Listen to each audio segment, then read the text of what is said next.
আসসালামু আলাইকুম, আমন্ত্রণ জানাচ্ছি আইজি ক্রিয়েশন নিউজ আপডেটে। সঙ্গে আছি আমি ইমতিয়াজ আহমেদ। শুরুতেই সংবাদ শিরোনাম। রুবিন ফারহানাকে গ্রেপ্তারের দাবি এনসিপির, জিডি করল ইসি। রিমান্ডে সব স্বীকার করল আফ্রিদি, হাসিনার হয়ে নানা অপকর্মের মিলছে প্রমাণ। ফজলুর রহমানকে কঠিন শাস্তি দিল বিএনপি, দলীয় পদ স্থগিত। চীনকে করা ধমক, 200% শুল্ক আরোপের হুমকি ট্রাম্পের। কিমের প্রেমে পড়েছিলেন ট্রাম্প, আবারও করতে চান দেখা। এবার বিস্তারিত।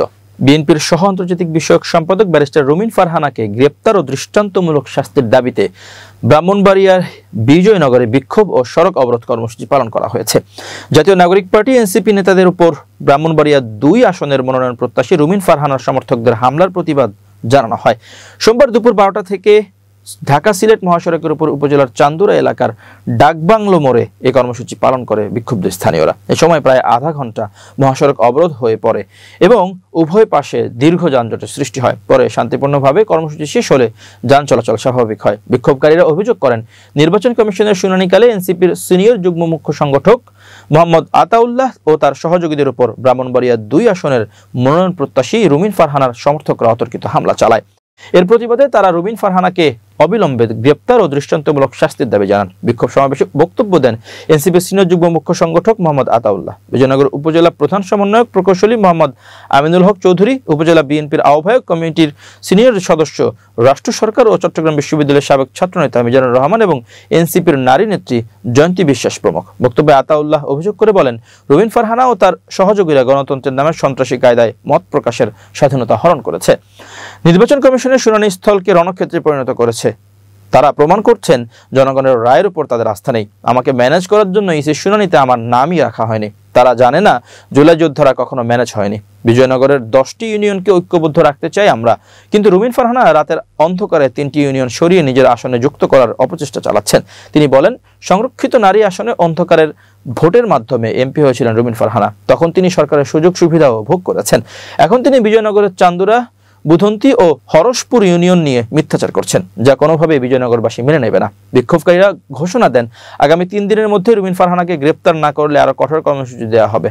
ত্রয়োদশ জাতীয় সংসদ নির্বাচনকে ঘিরে প্রস্তাবিত আসন বিন্যাসের শুনানিকালে কেন্দ্রীয় বিএনপির সহ আন্তর্জাতিক বিষয়ক সম্পাদক ও ব্রাহ্মণবাড়িয়া 2 আসনের মনোনয়ন প্রত্যাশী ব্যারিস্টার রুমিন ফারহানার সমর্থকদের হাতে জাতীয় নাগরিক পার্টি এনসিপির নেতাদের উপর হামলার প্রতিবাদে ব্রাহ্মণবাড়িয়ার বিজয়নগরে বিক্ষোভ ও সড়ক অবরোধ কর্মসূচি পালন করা হয়েছে। ব্রাহ্মণবাড়িয়া 2 ও 3 আসনের খসড়া সীমানার শুনানিতে গত রোববার হাতাহাতির ঘটনায় শেরেবাংলা নগর থানায় সাধারণ ডায়েরি বা জিডি করেছে নির্বাচন কমিশন ইসি। তবে জিডিতে কারো নাম উল্লেখ করা হয়নি। গত সোমবার এজিডি হয়। শুনানির পক্ষে ছিলেন সংরক্ষিত আসনের বিএনপির সাবেক এমপি ব্যারিস্টার রুমিন ফারহানা ও বিপক্ষে জাতীয় নাগরিক পার্টি এনসিপির আতাউল্লাহ। সিইসির উপস্থিতিতে এমন ঘটনায় বিব্রত হয় ইসি, দায়িত্বসূত্র এই তথ্য জানায়। ইউটিউবার তৌহিদ আফ্রিদিকে 5 দিনের রিমান্ডে পেয়ে জিজ্ঞাসাবাদ শুরু করেছে পুলিশের অপরাধ তদন্ত বিভাগ সিআইডি। জিজ্ঞাসাবাদে তার ছাত্র জনতার অভ্যুত্থান বিরোধী কর্মকাণ্ড সহ গুরুত্ব পাচ্ছে নানা অপকর্মের অভিযোগ। রোববার রাতে বরিশাল থেকে তাকে গ্রেপ্তারের পর প্রতারণা, নির্যাতন, জিম্মি ও আর্থিক অপরাধের মতো নানা অভিযোগ সামনে আসতে শুরু করে। সিআইডির কর্মকর্তারা জানিয়েছেন, জুলাই আন্দোলনে স্বৈরাচারের পক্ষ নিয়ে তিনি সেলিব্রিটি ও অন্যান্য কন্টেন্ট ক্রিয়েটরদের দিয়ে আন্দোলন বন্ধের জন্য পরিচিত করেন। যারা তার সঙ্গে দ্বিমত পোষণ করেছে তাদের বিভিন্ন হুমকি ও ভয়ভীতি দেখিয়েছেন। তার বিরুদ্ধে সম্প্রতি সামাজিক যোগাযোগ মাধ্যমে নানা অভিযোগও উঠছে। অনেকেই তৌহিদ আফ্রিদির নির্যাতনের বর্ণনাও দিয়েছেন। আওয়ামী লীগের প্রভাবশালী নেতাদের সঙ্গে সখ্য করে কামিয়েছেন বিপুল অঙ্কের টাকা। এর বেশিরভাগই বিদেশে পাচার করেছেন। 5 দিনের রিমান্ডে তার সব অপরাধের অভিযোগ সামনে রেখে ব্যাপক জিজ্ঞাসাবাদ করা হচ্ছে। সোমবার যাত্রাবাড়ী থানায় বৈষম্য বিরোধী আন্দোলনে আসাদুল হক বাবু হত্যা মামলায় গ্রেপ্তার তৌহিদ আফ্রিদিকে 5 দিনের রিমান্ডে নেওয়া হয়। এর আগে গত 17 আগস্ট একই মামলায় রাজধানীর গুলশান থেকে গ্রেপ্তার হন আফ্রিদির বাবা, বেসরকারি টিভি চ্যানেল মাই টিভির চেয়ারম্যান নাসিরউদ্দিন সাথী। জানা গেছে, শুধু জুলাই আন্দোলনই নয়, অতীতেও বিভিন্ন সময় ফ্যাসিস্ট হাসিনার বিতর্কিত কর্মকাণ্ডে সমর্থন জুগিয়ে কন্টেন্ট ক্রিয়েট করেছে তৌহিদ আফ্রিদি। অভিযোগ রয়েছে, সমালোচিত পুলিশ কর্মকর্তা ডিবির সাবেক প্রধান হারুনুর রশিদ ও আওয়ামী লীগের প্রভাবশালী নেতাদের সঙ্গে সখ্য করে কামিয়েছেন বিপুল অঙ্কের টাকা। সিআইডির মুখপাত্র জসিমউদ্দিন খান বলেন, তৌহিদ আফ্রিদিকে জিজ্ঞাসাবাদ করা হচ্ছে। ইতোমধ্যে বেশ কিছু গুরুত্বপূর্ণ তথ্য পাওয়া গেছে, তবে মামলার তদন্তের স্বার্থে তা এখনো বলা যাচ্ছে না। আগামী 3 মাসের জন্য দলের চেয়ারপারসনের উপদেষ্টা কাউন্সিলের সদস্য অ্যাডভোকেট ফজলুর রহমানের সব ধরনের পদ স্থগিত করেছে বিএনপি। একই সঙ্গে তাকে টকশো বা সামাজিক যোগাযোগ মাধ্যমে কথা বলার সময় দেশের মর্যাদা ও দলের নীতিমালা যাতে ক্ষুণ্ণ না হয় সে বিষয়ে সতর্ক থাকার পরামর্শ দিয়েছে দলটি। মঙ্গলবার বিএনপির সিনিয়র যুগ্ম মহাসচিব অ্যাডভোকেট রুহুল কবির রিজভী আমার দেশকে তথ্য নিশ্চিত করেছেন। ফজলুর রহমানকে দেওয়া পদ স্থগিতের চিঠিতে বলা হয়, গত 24 আগস্ট 2025 সাধারণ স্মারকে আপনার নামে কারণ দর্শানোর নোটিশ জারি করা হয়। আপনি কারণ দর্শানোর নোটিশের লিখিত জবাব না দিয়ে সময় বর্ধিত করার জন্য আবেদন করেন। আপনার আবেদনের পরিপ্রেক্ষিতে গত 25 আগস্ট 2025 স্মারকে কারণ দর্শানোর নোটিশে লিখিত জবাব প্রদানের জন্য পুনরায় 24 ঘন্টা সময় বর্ধিত করা হয়। আপনি 26 আগস্ট কারণ দর্শানোর নোটিশের যে জবাব দিয়েছেন তা সন্তোষজনক নয়। বলা হয়, তথাপিও বীর মুক্তিযোদ্ধা হিসেবে মুক্তিযুদ্ধে আপনার অবদান বিবেচনা করে কঠোর সাংগঠনিক ব্যবস্থা গ্রহণ না করে আপনার দলীয় প্রাথমিক সদস্য পদ সহ সকল পর্যায়ের পদ 3 মাসের জন্য নির্দেশক্রমে স্থগিত করা হলো। এখন থেকে আপনি টকশো বা সামাজিক যোগাযোগ মাধ্যমে কথা বলার সময় দেশের মর্যাদা ও দলের নীতিমালা যাতে ক্ষুণ্ণ না হয় এবং দেশের জনগোষ্ঠীর ধর্মীয় অনুভূতিতে আঘাত না লাগে সেই বিষয়ে সর্বদা সতর্ক থাকবেন। যুক্তরাষ্ট্রের নিউ ইয়র্কে বাংলাদেশ কনসুলেট জেনারেল আওয়ামী লীগের নেতাকর্মীদের হামলার ঘটনায় মার্কিন পররাষ্ট্র দপ্তরে চিঠি দিয়েছে কনসুলেট। মার্কিন পররাষ্ট্র দপ্তরের স্থানীয় অফিস মেয়র ও স্থানীয় পুলিশকে আনুষ্ঠানিকভাবে চিঠি দিয়ে জড়িতদের বিরুদ্ধে কঠোর ব্যবস্থা নেওয়ার অনুরোধ জানানো হয়েছে।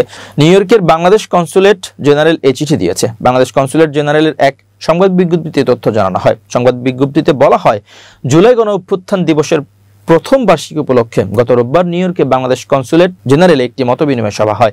এতে প্রধান অতিথি ছিলেন তথ্য সম্প্রচার মন্ত্রণালয়ের উপদেষ্টা মোহাম্মদ মাহফুজ আলম। এছাড়া বাংলাদেশি শিক্ষার্থী সহ বাংলাদেশ কমিউনিটির প্রায় 1.5 শতাধিক অতিথি অনুষ্ঠানে উপস্থিত ছিলেন। নিরাপত্তার স্বার্থে বাংলাদেশ কনসুলেটের অনুরোধে অনুষ্ঠান শুরুর আগেই নিউ ইয়র্ক সিটির পুলিশ পর্যাপ্ত পুলিশ সদস্য মোতায়েন করে। বিজ্ঞপ্তিতে বলা হয়, মতবিনিময় সভাটি পণ্ড করার উদ্দেশ্যে এবং প্রধান অতিথিকে সরাসরি আক্রমণ করার হিংস্র মনোভাব নিয়ে বিকেল 5টা থেকে যুক্তরাষ্ট্র আওয়ামী লীগ ও এর অঙ্গ সংগঠনের নেতাকর্মীরা কনসুলেটের সামনে অবস্থান নেন। তারা বাংলাদেশ সরকার বিরোধী বিভিন্ন স্লোগান দেন, অশালীন ভাষায় গালিগালাজ করতে থাকেন।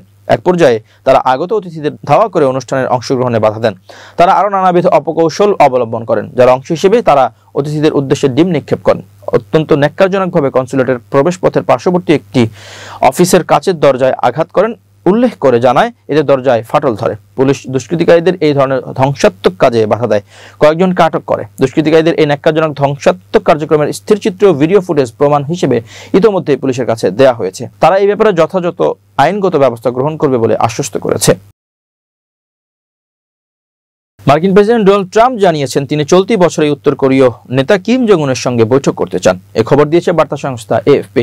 হোয়াইট হাউসে দক্ষিণ কোরিয়ার নতুন প্রেসিডেন্ট লির সঙ্গে বৈঠকে কিছুটা অস্বস্তিকরভাবে শেষ হলেও পরে ট্রাম্প পরিস্থিতি নিয়ন্ত্রণে আনে। ওভাল অফিসে সাংবাদিকদের তিনি বলেন, আমি এই বছর কিম জং উনের সঙ্গে দেখা করতে চাই। সুবিধাজনক সময়ে তার সঙ্গে বৈঠকের অপেক্ষায় আছি।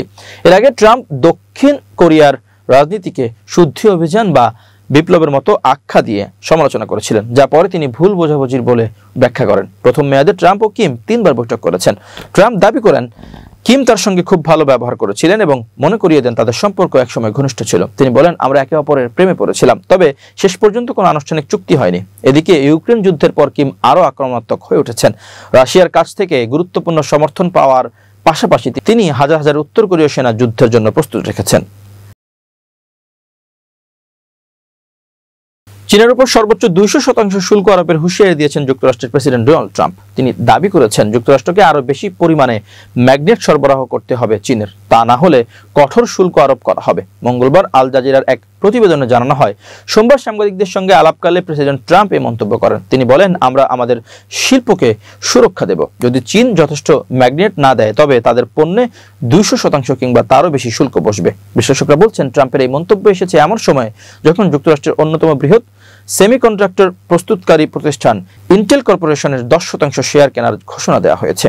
ইন্টেল সহ প্রযুক্তি খাত ব্যাপকভাবে চীনা ম্যাগনেট ও বিরল খনিজ উপাদানের উপর নির্ভরশীল। চীন বৈশ্বিক ম্যাগনেট বাজারের প্রায় 90% নিয়ন্ত্রণ করে। এসব উপাদান সেমিকন্ডাক্টর চিপ, স্মার্টফোন সহ আধুনিক প্রযুক্তি পণ্যে অপরিহার্য। গত এপ্রিল মাসে যুক্তরাষ্ট্রের শুল্ক বৃদ্ধির জবাবে চীন বেশ কিছু দুর্লভ খনিজ ম্যাগনেট রপ্তানিতে সীমাবদ্ধতা আরোপ করে। তবে চীন কাস্টমসের তথ্যে দেখা যায় জুলাই মাসে দেশটির বিরল খনিজ রপ্তানি উল্লেখভাবে বেড়েছে। জুনের তুলনায় 4700 টন বেশি। বিশ্বের দুই বৃহত্তম অর্থনীতির মধ্যে দীর্ঘদিন ধরে শুল্ক বিরোধ চলমান। চলতি মাসের শুরুতে সমঝোতার ইঙ্গিত মিললেও ট্রাম্পের নতুন হুমকি পরিস্থিতিকে আরও উত্তপ্ত করেছে। সম্প্রতি প্রেসিডেন্ট ট্রাম্প এক নির্বাহী আদেশে চীনা পণ্যে শুল্ক কার্যকরের সময়সীমা আরও 90 দিন বাড়িয়েছেন। এই আদেশ না হলে শুল্কের হার 145% পৌঁছত। এর আগে মে মাসে যুক্তরাষ্ট্র ও চীন সমঝোতায় এসেছিল যে শুল্ক হার 125% থেকে কমিয়ে 10% আনা হবে এবং যুক্তরাষ্ট্রের পক্ষ থেকে 30% শুল্ক আরোপ করা হবে।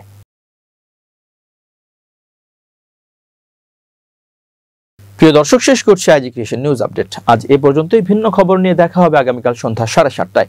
নিজেকে আপডেট রাখতে সাবস্ক্রাইব করুন চ্যানেলটি। নিয়মিত লাইক, কমেন্ট ও শেয়ার করে ছড়িয়ে দিন সর্বত্র। সুস্থ থাকুন, নিরাপদে থাকুন।